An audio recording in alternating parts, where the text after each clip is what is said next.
Hello friends, welcome to Spicy Food Lover. இன்னைக்கு நம்மளோட YouTube சேனல்ல டேஸ்டி அண்ட் ஹெல்தியான வெஜ் மஷ்ரூம் நூடுல்ஸ் எப்படி செய்யறதுன்னு பார்க்க போறோம். நூடுல்ஸ் பாத்தீங்கன்னா எல்லாருக்குமே ரொம்பவே பிடிச்ச ரெசிபி. இது நம்ம ஹோட்டல்ஸ்ல நிறைய ரெஸ்டாரன்ட்ல சாப்பிட்டுருப்போம். அதே மாதிரி நம்ம வீட்ல எப்படி ட்ரை பண்றது அப்படிங்கறத பார்க்கலாம். வீடியோ பார்க்குற எல்லா ஃப்ரெண்ட்ஸும் ஸ்கிப் பண்ணாம பாருங்க. அப்பதான் உங்களுக்கு புரியும். நூடுல்ஸ் செய்யறதுக்கு ஒரு பாக்கெட் plain நூடுல்ஸ் எடுத்துக்கங்க. எந்த பிராண்ட் வேணாலும் நீங்க யூஸ் பண்ணிக்கலாம். ஆனியன் 3 எடுத்து ஸ்லைஸாக கட் பண்ணி வச்சுருக்கேன். பீன்ஸ் 1 கப், முட்டைக்கோஸ் 1 கப் எடுத்து கட் பண்ணி வச்சுருக்கேன். 2 குடைமிளகாய் கட் பண்ணி எடுத்துருக்கேங்க.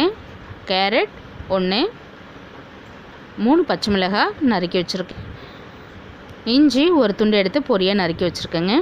இப்போ நூடுல்ஸ் செய்கிறதுக்கு நம்ம தண்ணி எடுத்து கொதிக்க வச்சிடலாம். நல்லா 2 லிட்டர் அளவு தண்ணி கொதிக்க வச்சுருக்கேன். கொதிக்கிற தண்ணியில் நம்ம நூடுல்ஸ் சேர்த்துக்கலாம்.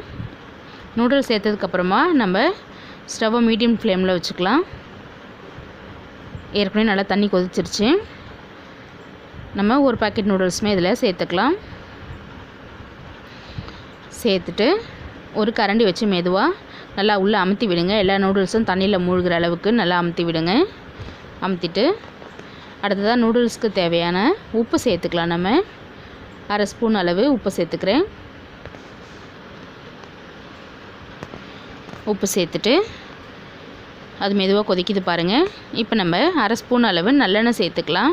அப்போ தான் நம்மளுக்கு நூடுல்ஸ் நல்லா உதிரி உதிரியாக வரும். அடுத்ததாக நான் 1/2 லெமன் எடுத்துருக்குங்க. இந்த சாறையும் இதில் நம்ம பிழிஞ்சு விட்டுடலாம். நல்லா பிழிஞ்சு விட்டுக்குங்க. சேர்த்துட்டு மெதுவாக கலந்து விடுங்க. நூடுல்ஸ் உடையாத அளவு கலந்து விடுங்க. நல்லா மீடியம் ஃப்ளேம்லேயே இது 5 நிமிஷம் கொதிக்கட்டுங்க. நூடுல்ஸ் சூப்பராக கொதித்து நல்லா வந்துடும். பார்க்கும்போதே உங்களுக்கு தெரியும் நல்லா வெந்திருக்கிறது. இது நல்லா வெந்ததுக்கப்புறம் தண்ணியில் வடித்து எடுத்துருங்க. வடித்து ஆற விட்டு எடுத்து வச்சுக்கலாம். நம்ம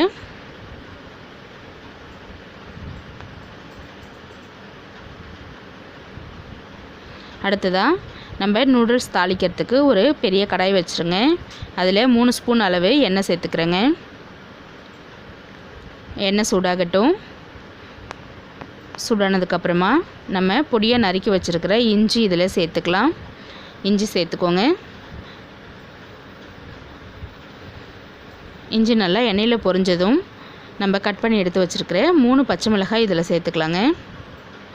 சேர்த்துட்டு நல்லா மிக்ஸ் பண்ணுங்கள். அடுத்ததாக நம்ம ஸ்லைஸாக கட் பண்ணி வச்சுருக்கிற 3 பெரிய வெங்காயம் சேர்த்துக்கலாம். நான் வெங்காயம் கொஞ்சம் அதிகமாக தாங்க சேர்த்துருக்கேன். ஆனியன் வெஜிடபிள்ஸ்லாம் பார்த்திங்கன்னா நம்ம இஷ்டம்தாங்க. நம்ம சம அளவே எடுத்துக்கலாம். அப்போ தான் நல்லாயிருக்கும் நூடுல்ஸ்க்கு. ஆனியன் நல்லா வதக்கி விட்டுக்கோங்க. அடுத்ததாக ஆனியன் வதங்கிறதுக்கு கொஞ்சமாக 1/4 டீஸ்பூன் அளவு நம்ம உப்பு சேர்த்துக்கலாம். உப்பு சேர்த்துக்கோங்க. உப்பு சேர்த்துட்டு நல்லா ஒரு தடவை வதக்கி விட்டுருங்க. ஆனியன் நல்லா 1 நிமிஷம் வதங்கட்டும். அடுத்ததாக நம்ம கட் பண்ணி வச்சுருக்கிற குடைமிளகாய் சேர்த்துக்கலாம். கேரட், நம்ம கட் பண்ணி எடுத்து வச்சுருக்கிற பீன்ஸ் 1 கப்,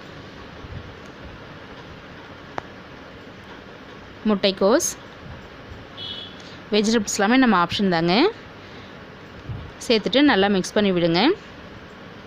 முட்டை வேணுன்றவங்க முட்டை சேர்த்தும் செஞ்சுக்கலாம். நல்லா மிக்ஸ் பண்ணுங்கள். அடுத்ததாக நம்ம கட் பண்ணி வச்சுருக்கிற மஷ்ரூம் சேர்த்துக்கலாம். ஒரு பாக்கெட் மஷ்ரூம் எடுத்துருக்கேன். கட் பண்ணி எடுத்து வச்சுருக்கேன். மஷ்ரூம் சேர்த்துக்கோங்க. மஷ்ரூம் சேர்த்துட்டு நல்லா ஒரு தடவை மிக்ஸ் பண்ணுங்கள்.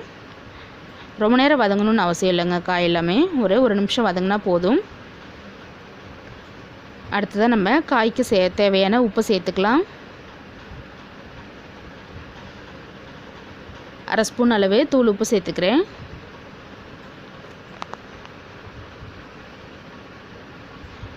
சேர்த்துட்டு நல்லா ஒரு தடவை வதக்கி விட்டுருங்க. உப்பெல்லாம் நல்லா காயில் இறங்குற மாதிரி.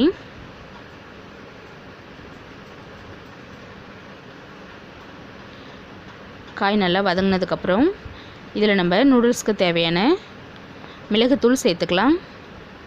1 ஸ்பூன் அளவு மிளகுத்தூள் எடுத்துருக்கேங்க. மிளகுத்தூள் சேர்த்துட்டு நல்லா மிக்ஸ் பண்ணி விடுங்க. காயெல்லாமே நல்லா வதங்கிடுச்சு. ரொம்ப நேரம் வதங்க தேவையில்ல, இந்த ஸ்டேஜே போதுங்க. பார்க்கவே கலர்ஃபுல்லாக இருக்குது பாருங்கள். இது போலலாம் குழந்தைங்களுக்கு செஞ்சு கொடுத்திங்கன்னா ரொம்பவே அவங்களுக்கு பிடிக்கும், கலர் கலராக இருக்கிறதுனால. இப்போ நம்ம கொஞ்சமாக 1 ஸ்பூன் அளவு டொமேட்டோ சாஸ் சேர்த்துக்கலாம். அடுத்ததாக சில்லி சாஸ் 1/2 ஸ்பூன்,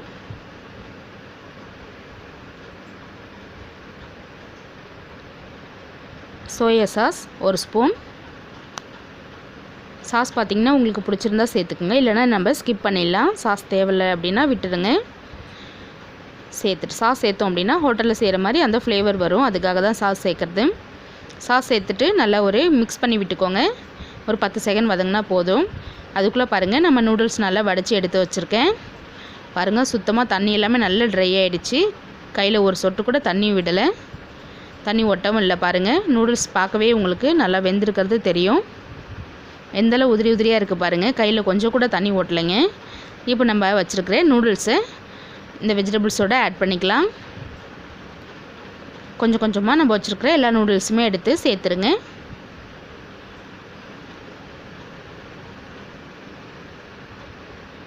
பாருங்கள் எந்தளவு பொல பொலன்னு வந்திருக்கு நூடுல்ஸ்.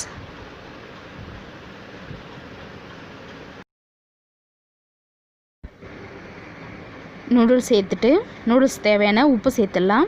1/2 ஸ்பூன் அளவு உப்பு சேர்த்துக்கோங்க. சேர்த்துட்டு நல்லா ஒரு தடவை கலந்து விட்டுடலாம். நூடுல்ஸும் காயும் நல்லா மிக்ஸ் ஆகிற அளவுக்கு கலந்து விட்டால் போதும். கொஞ்சம் மெதுவாகவே கலந்து விடுங்க, நூடுல்ஸ் உடஞ்சிராமல். அப்போ தான் நூடுல்ஸ் சாப்பிடும்போது நல்லாயிருக்கும்.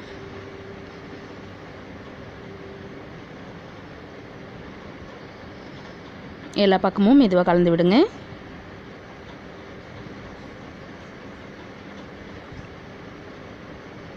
பாருங்கள், நம்மளுடைய நூடுல்ஸ் நல்லா மிக்ஸ் ஆகிடுச்சு. ரொம்பவே சூப்பரான வெஜ் மஷ்ரூம் நூடுல்ஸ் ரெடி ஆகிடுச்சு. பார்க்கவே எவ்வளோ சூப்பராக வந்திருக்கு பாருங்கள். ரொம்ப ஈஸியாக செஞ்சிடலாம் நம்மளே வீட்லேயே. அடிக்கடி செஞ்சு குழந்தைங்களுக்கும் கொடுக்கலாம். பிளேட்டுக்கு மாற்றிடலாம். இப்போ பாருங்கள், ரொம்ப சூடான சுவையான வெஜ் மஷ்ரூம் நூடுல்ஸ் ரெடி ஆகிடுச்சிங்க. குழந்தைங்களாம் ரொம்ப விரும்பி சாப்பிடுவாங்க இது போல் செஞ்சு கொடுத்திங்கன்னா. அதுவும் டிஃப்ரெண்ட் கலர்ஸில் கேரட் கேப்சிகம்லாம் சேர்த்து கொடுத்திங்கன்னா ரொம்பவே பிடிக்கும் உங்களுக்கு. இதே மாதிரியே நீங்களும் வீட்டில் ட்ரை பண்ணி பார்த்துட்டு எனக்கு கமெண்ட் பண்ணுங்கள்.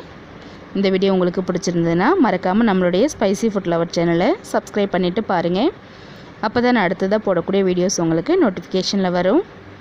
மீண்டும் வேறொரு ரெசிபியோடு உங்களை நான் சந்திக்கிறேன்.